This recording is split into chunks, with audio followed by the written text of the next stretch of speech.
Hello, and welcome to RJI Insight, where we put a spotlight on some of the programs, projects, and research here at the Reynolds Journalism Institute that help journalism get better, faster, and smarter. Our guest is Joy Mayer, founder of trustingnews.org, which has become a very valuable resource for all kinds of newsrooms, and, fun fact, it was incubated right here at RJI. The idea is that news organizations need to do everything they can these days to gain and build the trust of their audiences, and Trusting News is there to help with strategies, tips, and tools that are ready for immediate use. We're going to talk with Joy about one of those today. Welcome, Joy. Thanks, Randy. Good to see you. I know one of the challenges for you guys is finding the best way to deliver all of your terrific suggestions and advice in the most user-friendly way. So I was excited to hear about your new Trust Kits. Can you tell us about them? So we know that journalists are real busy and that they enjoy training that they can do anytime and customize for their own needs. So we took a look at the strategies we've been developing since we launched at RJI back in 2016 and turned some of the most basic foundational ones into step-by-step guides on specific topics.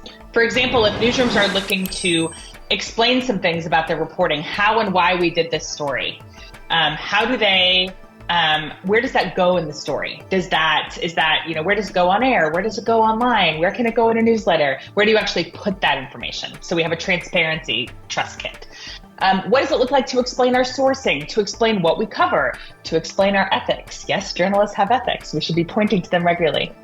There's also a trust kit on newsroom culture, on how to get buy-in for new ideas. We're foundationally trying to change some of the priorities in newsrooms, change the way journalists conceive of and talk about their job. So we have a trust kit that can help journalists gather the information they need to make a case for change, for reprioritization in newsrooms.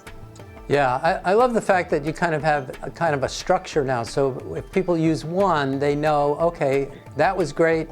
The next one's going to be like that, and the next one, and the next one. It encourages them to use these tools. So what kind of feedback have you been getting about them?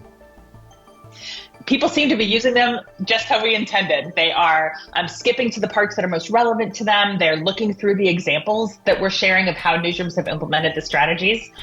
They're finding them useful and efficient. So that's just what we were hoping for. Great. I see you also have one specifically devoted to educators. So what's the thinking behind that?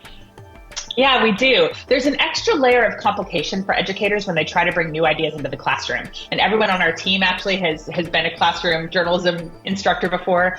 And so we know how hard it is to take something new and figure out, how do I actually, what are the learning objectives for this new unit? What class discussion prompts could I use to structure it?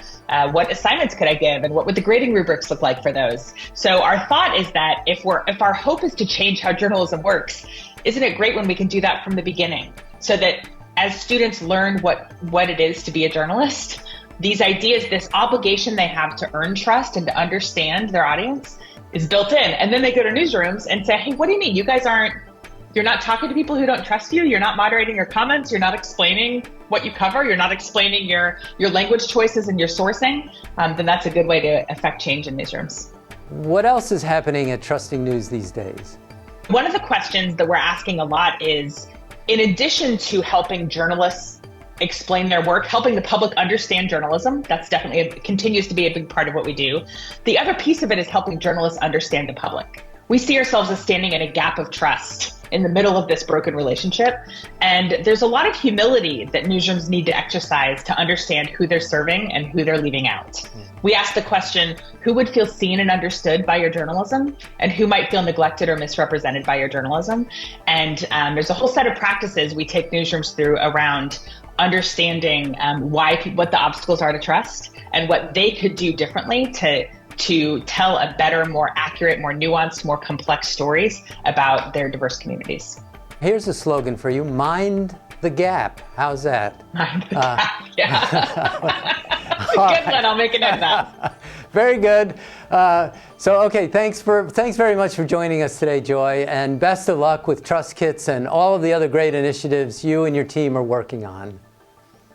Thank you, Randy. Great to be with you. From the RJI studio, I'm Randy Picht. Thanks for watching.